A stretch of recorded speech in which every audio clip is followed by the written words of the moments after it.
സുഹൃത്തുക്കളെ, നിർമ്മിത ബുദ്ധിയുടെ ഉപയോഗത്തിൽ വരാവുന്നതായ ന്യൂനതകളെ മാർപ്പാപ്പ ചാക്രിക ലേഖനത്തിലൂടെ എടുത്ത് പറയുന്നത് വീണ്ടും വീണ്ടും പഠനവിധേയമാക്കേണ്ടതാണ്.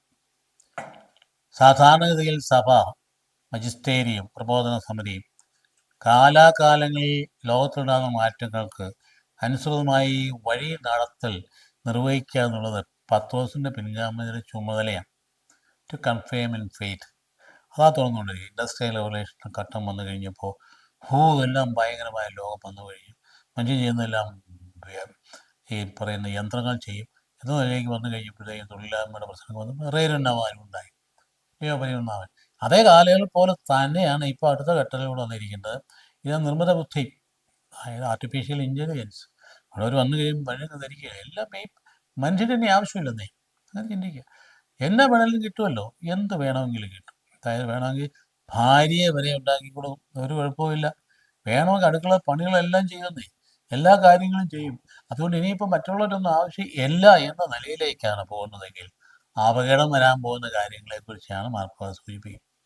അങ്ങനെ പോയി അഹംഭാവത്തിനെ അങ്ങേയറ്റം തെറ്റി കഴിഞ്ഞാൽ ബാബേൽ ഗോപുരം പോലെ തകർന്ന് താഴെ വീഴും. അതുകൊണ്ടാണ് ഈ രണ്ട് പ്രതീകങ്ങൾ എടുത്ത് വെച്ചാൽ ബാബേൽ ഗോപുരവും നെഹമ്യായുടെ മതിൽ പണി എടുത്തു വയ്ക്കുന്ന കാര്യം ഇതാണ്. അതായത് ഇങ്ങനെ ഓരോ കണ്ടുപിടുത്തങ്ങളും കണ്ടു കഴിഞ്ഞ് വന്നു കഴിയുമ്പോൾ അഹങ്കരിച്ചു കഴിഞ്ഞാൽ, പണ്ട് ബാബേൽ ഗോപുരം പോലെ തന്നെയാണ്. അതായത് ഉഷസ്സിൻ്റെ പുത്ര എന്ന് പറഞ്ഞില്ലേ, അരുണ്വായർ എന്ന് പറഞ്ഞ് വളരെ ശക്തമായ ഈ പ്രവാചകൻ പറഞ്ഞില്ലേ, നീ നക്ഷത്രങ്ങൾ നടുവിൽ കൂടുകൂട്ട് മുകളിൽ പോയിട്ട് നീ എങ്ങനെ വീണു എന്ന് ചോദിച്ച പോലെ ആ വീഴ്ചയ്ക്ക് കാരണമാകാതിരിക്കാൻ വേണ്ടിയിട്ടാണ് ബാബേൽ ഗോപുരത്തിൻ്റെ പ്രതീകം എടുത്തു വെച്ചുകൊണ്ട് തകർന്നു പോകാതിരിക്കാൻ വേണ്ടി ഇന്ന കാര്യങ്ങൾ ശ്രദ്ധിക്കണമെന്ന് പറയാനാണ് പാപ്പ ഈ ചാക്രിയിൽ എഴുതിയിരിക്കും. ഒക്കെ ദൈവനിവേശനമാണ്. ഓരോ കാലഘട്ടത്തിൽ ഉണ്ടാകുന്ന ദൈവനിവേശനം ദൈവം കൊടുക്കുന്നതല്ലേ, എവിടെ നിന്നല്ലെങ്കിൽ കിട്ടുന്നത്. മാർപ്പാപ്പ സാധാരണഗതിയിലുള്ള ഒരു വരികനായിരുന്നു. അദ്ദേഹം സാധാരണഗതിയിലും എത്താനായി. അദ്ദേഹം ദൈവത്തിനെ എടുത്തുകൊണ്ട് പത്രോസിൻ്റെ നൗകയുടെ തലപ്പത്ത് കൊണ്ട് വെച്ചു.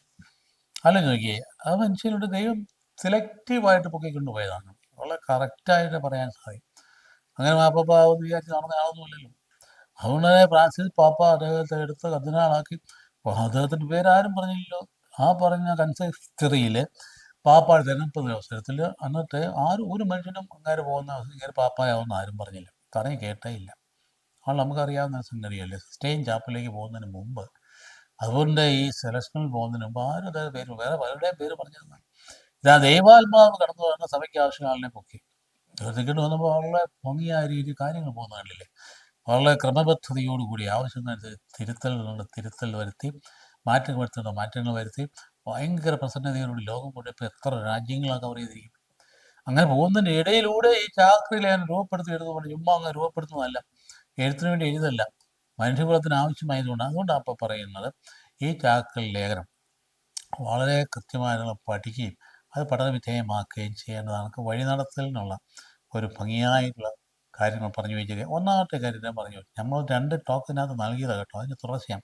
ഇതത് ദീർഘിക്കൊന്നുമില്ല. പ്രത്യേകമായിട്ട് പറയേണ്ട ഒന്നാമത്തെ എടുത്തു പറഞ്ഞ കാര്യമാണ്, ഈ പറയുന്ന ഏത് യന്ത്രത്തിനായാലും സ്നേഹിക്കാൻ കഴിയുകയില്ല. അത് ഓർന്നിരിക്കും. മനുഷ്യൻ്റെ പൂർണ്ണത എവിടെയായിരിക്കുന്നത്? സ്നേഹത്തിലല്ലേ. ഈ യന്ത്രത്തെ സ്നേഹിക്കാൻ കഴിയും, ഒരുമില്ല. മനുഷ്യൻ ചെയ്യാമെന്നൊക്കെ ചെയ്തൊക്കെ കാണിച്ചു തരും, പക്ഷേ സ്നേഹിക്കാൻ കഴിയില്ല. അതാണ് നിർമ്മിത ബുദ്ധി എന്ന് പറയുന്ന സാധനം. അത് വിശകലനം ചെയ്യാൻ കഴിയും കാര്യങ്ങൾക്കൊക്കെ. അത് നിന്നെ സഹായിക്കാനാണ് ഉപയോഗിക്കപ്പെടേണ്ടത്. അല്ല, നിൻ്റെ ആവശ്യങ്ങൾക്ക് നിന്നെ സഹായിക്കാൻ ഈ നിർമ്മിത ബുദ്ധി പ്രയോജനപ്പെടാം, പക്ഷേ നിന്നെ സ്നേഹിക്കാൻ അതിന് കഴിവുണ്ടാകില്ല. അതുകൊണ്ട് ആത്മാവിൽ നിന്ന് മറ്റൊരു വ്യക്തിയിലേക്ക് നൽകുന്ന ആത്മദാനമാണ് ഈ സ്നേഹം എന്ന് പറയുന്നത്. അതില്ല ഇവിടെ. ആത്മാവുണ്ടോ? ഇല്ലല്ലോ. നിർമ്മിത ബുദ്ധിക്ക് ആത്മാവുണ്ടോ? ഇല്ലല്ലോ. അതുകൊണ്ട് ആത്മാവിൽ നിന്ന് മറ്റൊരു വ്യക്തിയിലേക്ക് പ്രവഹിക്കുന്ന ഒരു ആത്മദാനം, ജീവിപ്പിക്കുന്നത് ആത്മാവാണെന്നുള്ള കാര്യം മറന്നു പോകരുത്.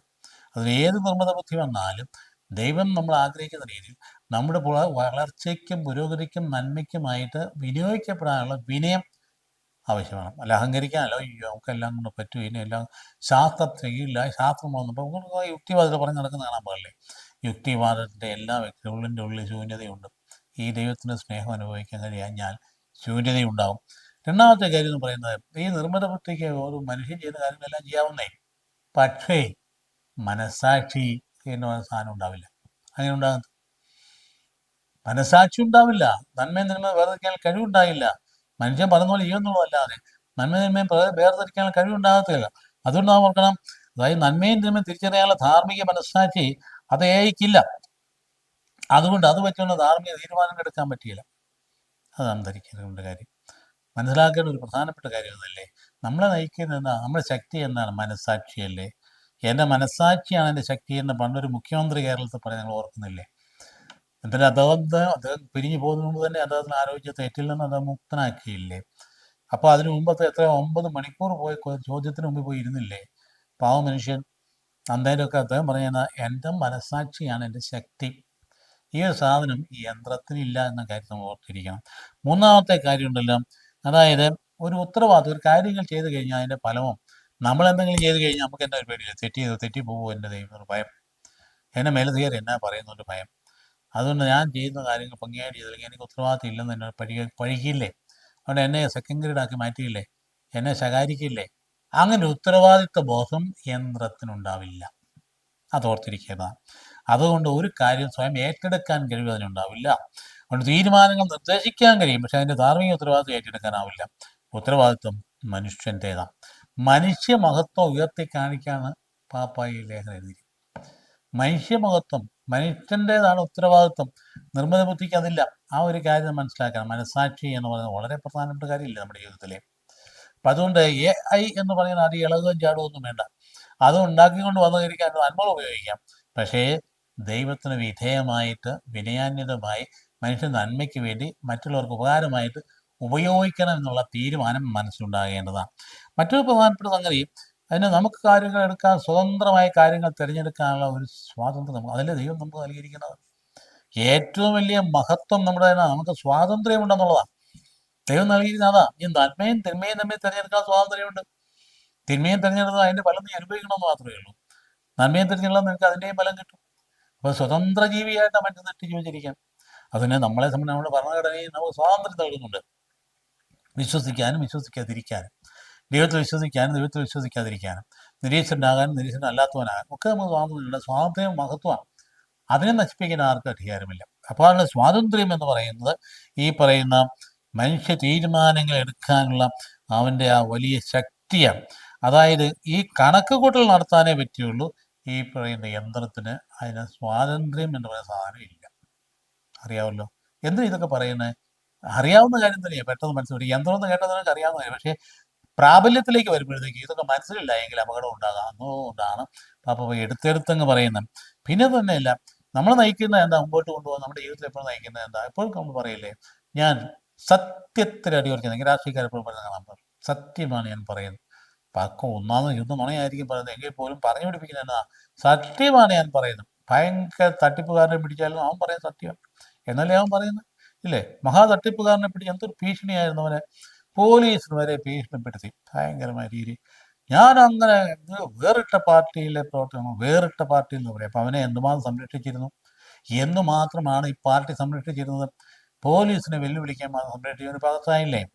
അപ്പം അതുകൊണ്ട് ഇങ്ങനെയുള്ള കാര്യം മനസ്സിലാക്കേണ്ടതാണ്. അതുകൊണ്ട് സത്യം എന്ന് പറയുന്നത് അവിടെ ഒന്നുമില്ല. സത്യത്തെ അല്ല അവൻ ബഹുമാനിക്കാനും. ഇവിടെ എന്താണ് ഓർക്കേണ്ടത്, ഒരു യന്ത്രത്തിന് സത്യം എന്ന് പറയുന്നതിനെ തിരിച്ചറിക്കാൻ, അന്വേഷിക്കാൻ പറ്റില്ല. വിവരങ്ങൾ ശേഖരിക്കാൻ പറ്റും. അതിന് ജീവിതത്തിൻ്റെ ആഴത്തുള്ള സത്യാന്വേഷണം, അതിൻ്റെ അർത്ഥം ഗ്രഹിക്കാൻ ഈ യന്ത്രത്തിന് സഹായിക്കാൻ പറ്റിയില്ല. മനസ്സിലാക്കേണ്ടത് കേട്ടോ. ജീവിതത്തിൽ ആഴമായ അർത്ഥം ഗ്രഹിക്കാൻ നമ്മൾ എന്നാ വേണ്ടി? യന്ത്രമല്ല വേണ്ടി, ദൈവവചനമാണ് വേണ്ടി. അതാണ് അർത്ഥം ഗ്രഹിക്കാൻ പറ്റുന്നത്. നിന്നെ വിശുദ്ധീകരിക്കുന്ന, നിന്നെ ശുദ്ധീകരിക്കുന്ന, നിന്നെ നീയാക്കി മാറ്റുന്ന ഏറ്റവും വലിയ ശക്തി വിശരം ദൈവത്തിൻ്റെ വചനമാണ്. അതിന് പകർന്നു നിൽക്കാൻ പറ്റില്ല. ഭൗമിക എന്തൊരു വ്യക്തിയായിരുന്നു ഞാൻ പകർന്നു നിൽക്കാൻ പറ്റില്ല. പക്ഷെ നിനക്ക് വിധേയത്വം വേണം, വിശ്വാസം വേണം, എങ്കിലും അത് ശരിയാവുകയുള്ളൂ. അത് വളരെ ഗൗരവമായ സംഗതിയാണ്. മറ്റും വേറൊന്നുണ്ട്. അതായത് നമ്മളെ സംബന്ധിച്ചിടത്തോളം നമ്മളെ ശക്തി എവിടുന്ന ഊർജം വരുന്നത്? പ്രാർത്ഥനയിൽ നിന്നാണ്. അങ്ങനെയല്ലേ? പ്രാർത്ഥിച്ചല്ലേ ശക്തി പ്രാപിക്കുന്നത്. അപ്പോസ്തലന്മാർ പ്രാർത്ഥിച്ചുകൊണ്ടാണ് പരിശുദ്ധാത്മാവ് ഇറങ്ങി വന്നത്. പ്രാർത്ഥനയുടെ ശക്തി പ്രാപിച്ച്, പ്രാർത്ഥനയുടെ വ്യക്തിയായിരുന്നു പരിശുദ്ധ ദൈവമാതാവ്. പ്രാർത്ഥനയുടെ കരുത്ത് ലഭിക്കുകയുണ്ടായി. അതുകൊണ്ട് ഈ പ്രാർത്ഥിക്കാനായിട്ട് പറ്റുന്ന സാധനമല്ല ഇത്. അപ്പം ദൈവവുമായി സംബന്ധിക്കാനോ അതിന് പറ്റിയില്ല. അപ്പം യന്ത്രം കയ്യിലുണ്ട്, പക്ഷേ അതിന് പ്രാർത്ഥിക്കാനും പറ്റില്ല. ദൈവസമ്മതി ഇതൊക്കെ മനസ്സിലാക്കി വെച്ചാൽ മാത്രം മതി. അതിന് പറ്റിയില്ല. അതിന് നമ്മൾ മാറി നിൽക്കണം. അപ്പം അതുകൊണ്ട് അങ്ങനെയുള്ള കാര്യങ്ങൾ മനസ്സിൽ ഗ്രഹിച്ചിരിക്കേണ്ടതാണ്. പിന്നെ തന്നെയില്ല, വിശ്വാസം എന്ന് പറയുന്ന സംഗതി എന്നാ, അത് വാഗ്ദാനങ്ങൾ, ദൈവത്തിൻ്റെ വാഗ്ദാനം ശരണമല്ലേ അത്. അതായത് ഡേറ്റ ഒക്കെ കളക്ട് ചെയ്യാൻ പറ്റിയതിനെ കൊണ്ട്, പക്ഷേ വിശ്വാസത്തിന് പകരം നിൽക്കാൻ പറ്റില്ല. പറ്റുമോ? ഇല്ല. ഡേറ്റ കളക്ട് ചെയ്യും, അതിന് നിന്നെ സഹായിക്കാം. സത്യം പറഞ്ഞ വാസ്തു എന്താണ്? മനുഷ്യൻ്റെ സഹായിയായിട്ട് വേണം ഇതിനെ ഉപയോഗിക്കാൻ. ചുരുക്കം പറഞ്ഞതാണ്. മനുഷ്യൻ്റെ സഹായിയായിട്ട്. അത് വേണം അതിന് ഉപയോഗിക്കാൻ വേണ്ടി. അതിനല്ല നിന്റെ പുരോഗതിയിടം. എന്തെല്ലാം ശാസ്ത്രീയ സത്യങ്ങൾ കണ്ടുപിടിച്ച് എന്തെല്ലാം കാര്യങ്ങൾ പുരോഗതി ഉണ്ടായി ആലോചിച്ച് നോക്കിയാൽ. കമ്പ്യൂട്ടർ കൈ കിട്ടി കഴിഞ്ഞപ്പോൾ എന്തൊരു വ്യത്യാസമാണ് കാര്യങ്ങൾക്ക്. ഞങ്ങളൊക്കെ റിസർച്ച് നടത്തുമ്പം PhD ചെയ്തുകൊണ്ടിരിക്കുമ്പം അന്നത്തെ കാലത്ത് ഈ ടൈപ്പ് റൈറ്റർ കുത്തി കുത്തി കുത്തി കുത്തിയാണ് ഞങ്ങൾ തീസിസ് ചെയ്തുകൊണ്ടിരിക്കുന്നത്. അത് കഴിഞ്ഞ് ചെയ്തുകൊണ്ട് അതിൻ്റെ കോപ്പി എടുത്തു കഴിഞ്ഞാൽ വല്ല സ്പെഷ്യലിസ്റ്റായി ടൈപ്പിസ്റ്റിൻ്റെ അടുത്ത് കൊണ്ടുപോയാണ് അതിന് കോപ്പികൾ എടുക്കുക, യൂണിവേഴ്സിറ്റി കൊടുക്കുക. 10-16 കോപ്പികൾ നമ്മൾ തന്നെ ചെയ്യാൻ പറ്റില്ല.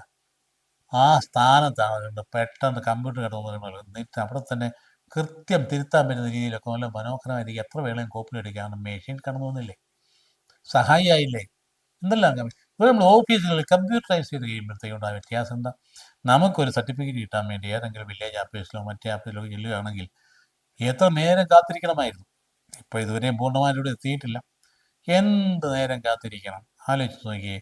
ഞാനൊരിക്കലും ഒരു സുഹൃത്തിന് ഇറ്റലിയിൽ താമസിച്ചിട്ട് ഞാൻ അമേരിക്ക വേണം. ഇപ്പോൾ ഇറ്റലിയിൽ താമസിച്ചിട്ട് പോയി കഴിഞ്ഞാൽ ഇറ്റലിയിൽ താമസിച്ച ഘട്ടങ്ങളിൽ ക്രിമിനൽ കുറ്റങ്ങൾ ചെയ്തിട്ടില്ല എന്നൊരു തെളിവ് വേണം. അപ്പോൾ അതിന് അവിടുന്ന് അവരുടെ ആഫീസിൽ നിന്ന് എടുക്കണം. അപ്പം ഞാൻ ഇത് എങ്ങനെ കിട്ടും എൻ്റെ ദൈവമായി. ഇയാൾ എന്നോട് നാട്ടിൽ നിന്ന് ആവശ്യപ്പെട്ടു, അച്ഛനോട് പേര് കൊടുത്താൽ മതി, എന്നാൽ അവിടെ പോയി ഞാൻ ഓഫീസിൽ പോകണമെന്ന് പറഞ്ഞു. തപ്പിപ്പിടി ഞാൻ രാജ്യത്തെ വർഷം തപ്പിപ്പെട്ടി ഓഫീസിൽ ചെന്ന് കഴിഞ്ഞ് അപേക്ഷാപൂർവ്വം അവിടെ ഇരിപ്പുണ്ട്. അതെടുത്ത് പേരും നിങ്ങളുടെ അഡ്രസ്സും കാര്യങ്ങളും താമസിച്ച കാലഘട്ടവും അതിൻ്റെ വർഷമൊക്കെ എടുത്ത് കൊടുത്ത് കയ്യിലോട്ട് കൊടുത്തു. കയ്യിലോട്ട് കൊടുക്കേണ്ടതാണ് 2 മിനിറ്റ് അടിച്ച് ടക്ക് ടക്ക് ടക്ക് എന്ന് അടിയത്തെ കഴ വന്നിരിക്കുകയാണ്. No problem. മെഷീൻ അടിച്ച് കൈ വന്നിരിക്കുക. നമ്മളാണ് എന്തേലും ചരഞ്ഞാല എന്തേലും ചികഞ്ഞാല. അപ്പം ആ മാറ്റം വന്നില്ലേ, പുരോഗതിയല്ലേ അത്. ഇതുപോലെ എന്തെല്ലാം തലങ്ങളിൽ മാറ്റങ്ങൾ വന്നിരിക്കുന്നു. എന്തെല്ലാം തലങ്ങളിൽ. തൻ്റെ ഇങ്ങനെ ജർമ്മനിയിൽ വെച്ച് വലിയ ഭയങ്കര പാടം ഇടയിലിരിക്കുമ്പോൾ കൈക്കാരൻ കൊണ്ടുപോയി പാടം കാണിച്ചു പോലെ അങ്ങേ അറ്റത്തൊരു പൊട്ട് കണ്ടോന്ന് ചോദിച്ചു. കണ്ടു. അതേ, അവനകത്തൊരു സ്ത്രീ ഇരിപ്പുണ്ട്. അവളത് മുഴുവൻ കൊയ്തെടുക്കുകയാണ്. ഒറ്റ യന്ത്രം, ഒറ്റ സ്ത്രീ മുഴുവൻ കൊയ്തിട്ട് ഈ മനുഷ്യൻ പറയുക, ഞങ്ങളുടെയൊക്കെ ചെറുപ്പകാലങ്ങളിൽ ഏറ്റവും വലിയ ഉത്സവമായിരുന്നു കൊയ്ത്ത്. മാറിയില്ലേ? ഉത്സവമായിരുന്നു, ഉത്സവം പോയി. പക്ഷേ ഇവിടെ മാറിയില്ലേ സംഗതി? ഒറ്റ വ്യക്തി കൊണ്ട് ചെയ്യാവുന്ന കാര്യങ്ങൾ. ഇതുപോലെയുള്ള പുരോഗതി എന്ന് പറയുന്നത് അതിന് ഉപയോഗപ്രദമാണ് യന്ത്രം എന്ന് പറയാം. പക്ഷെ അതിന് പകരം ദൈവത്തിന് പകരമായിട്ട് വയ്ക്കാൻ അതിന് പ്രത്യാശിക്കാനുള്ള കഴിവൊന്നുമില്ല.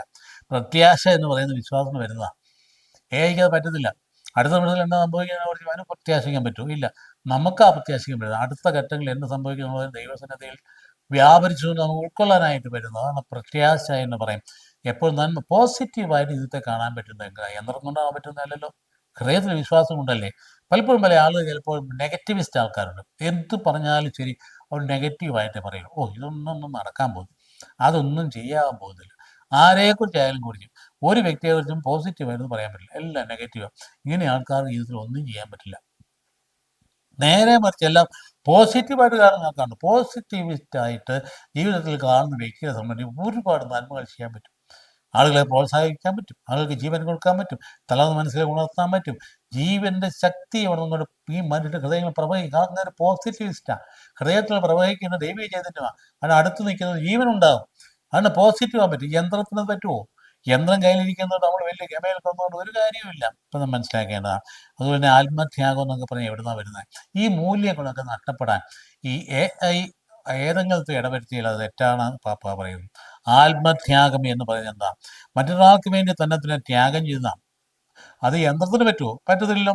ആ അമ്മ കുഞ്ഞിന് വേണ്ടി നമ്മളിപ്പോൾ ഇങ്ങനെ ആയിരിക്കുന്ന ആരുടെ ത്യാഗമാണ്? സഹോദരങ്ങളെയും ആരുടെ ത്യാഗമാണ്? അമ്മയുടെ ത്യാഗമല്ലേ നമ്മളിങ്ങനെ ജീവിച്ചിരിക്കുന്നത്. ഈ ത്യാഗം സഹിക്കാൻ ഒരു യന്ത്രത്തിന് പറ്റുമോ? അമ്മ സഹിച്ച ത്യാഗം. ഇന്നിപ്പം യൂട്യൂബിലൊക്കെ ചില കാര്യങ്ങളൊക്കെ AI ഉപയോഗിച്ചുകൊണ്ട് ചില കുഞ്ഞുങ്ങളെക്കുറിച്ച് ചില പറയിപ്പിക്കുന്നുണ്ട്.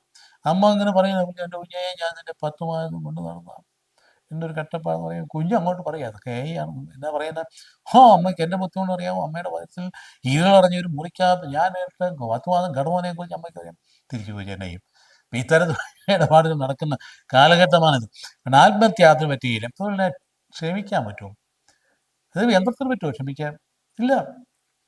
നമുക്കല്ലേ ക്ഷമിക്കാൻ പറ്റുള്ളൂ. ക്ഷമ എന്താന്ന് പറയുന്നത് നമ്മുടെ ഹൃദയത്തിൽ വന്നിരിക്കുന്ന സ്നേഹത്തിന് അനുരണനമല്ലേ ക്ഷമയെന്ന് പറയുന്നത്. നമ്മോട് ദൈവം ക്ഷമിച്ചത് കൊണ്ട് നമ്മൾ മറ്റുള്ളവരെ ക്ഷമിക്കണമെന്നേ. നമ്മളെ ഉപദ്രവിച്ചവർ ക്ഷമിക്കണം, അതല്ലേ. ക്ഷമിക്കാൻ യന്ത്രത്തിന് പറ്റിയില്ലെന്ന്. അപ്പോൾ ക്ഷമ അത് നീതിയുടെ കണക്കുകൂട്ടലാണ്. അത് വളരെ കൃത്യമായി അത് സ്നേഹത്തിൻ്റെ പ്രവൃത്തിയാണ് ക്ഷമ. കണക്കുകൂട്ടലുകൾക്ക് അപ്പുറത്തേക്ക് ഇത് യന്ത്രത്തിന് അതിന് പോകാൻ പറ്റില്ല. അതിന് കണക്ക് കൂട്ടി വെക്കാനേ പറ്റത്തുള്ളൂ. ആ കാര്യം പറഞ്ഞില്ല. ഇങ്ങനെയുള്ള കാര്യങ്ങൾ പാപ്പ ചൂണ്ടി കാണിക്കുമ്പോൾ നിസ്സാര കാര്യമില്ല എന്ന കാര്യം മനസ്സിലാക്കണം. അതുകൊണ്ട് കരുണ കാണിക്കാനൊന്നും പറ്റില്ല മറ്റുള്ളവരോട്. എങ്ങനെ പറ്റുന്ന? യന്ത്രത്തിന് പറ്റുന്ന കരുണ കാണിക്കാൻ പറ്റുമോ? ഇല്ലല്ലോ. അപ്പോൾ അതുകൊണ്ട് നമുക്ക് പകരം അല്ല യന്ത്രം.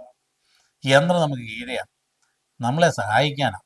ഈ കാര്യം നമ്മൾ മനസ്സിലാക്കിയാണ്. വ്യക്തിബന്ധങ്ങൾ സൂക്ഷിക്കാനായിട്ട് ഇതിന് പറ്റത്തില്ല. അപ്പം മനുഷ്യർ തമ്മിലും അതുപോലെ തന്നെ ആഴത്തുള്ള ബന്ധങ്ങൾ കൊണ്ടുവരാനായിട്ട് യന്ത്രത്തിന് പറ്റില്ല. യാന്ത്രിക മനുഷ്യരായി തീരരുത് സഹോദരങ്ങളെ. അങ്ങനെ ആയി പോകാറുണ്ട് ആൾക്കാർ.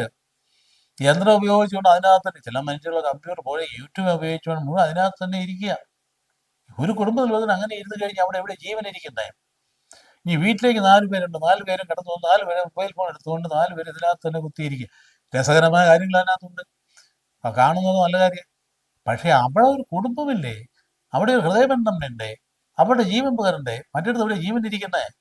അതുകൊണ്ട് നമ്മൾ കടുത്ത ഘട്ടങ്ങൾ ഓർത്ത് നോക്കണം. ഇതും കൂടെ വന്നു കഴിയുമ്പോഴത്തേക്ക് പിന്നെ ആർക്കും ആരെയും ആവശ്യമില്ലാത്ത ഘട്ടം വരാം. അത് വരാതിരിക്കാനാണ് ഈ പറഞ്ഞത്. ആരെയും ആവശ്യമുള്ളത്? ഇനി അപ്പനെ ആവശ്യമില്ല, അമ്മയെ ആവശ്യമില്ല, ആരെയും ആവശ്യമില്ലെന്ന്. എനിക്ക് നിന്നെ ഒന്നും ആവശ്യമില്ല, എനിക്ക് തന്നെ ജീവിക്കാൻ പറ്റും, എനിക്ക് കയ്യിൽ ഇരിപ്പുണ്ട്.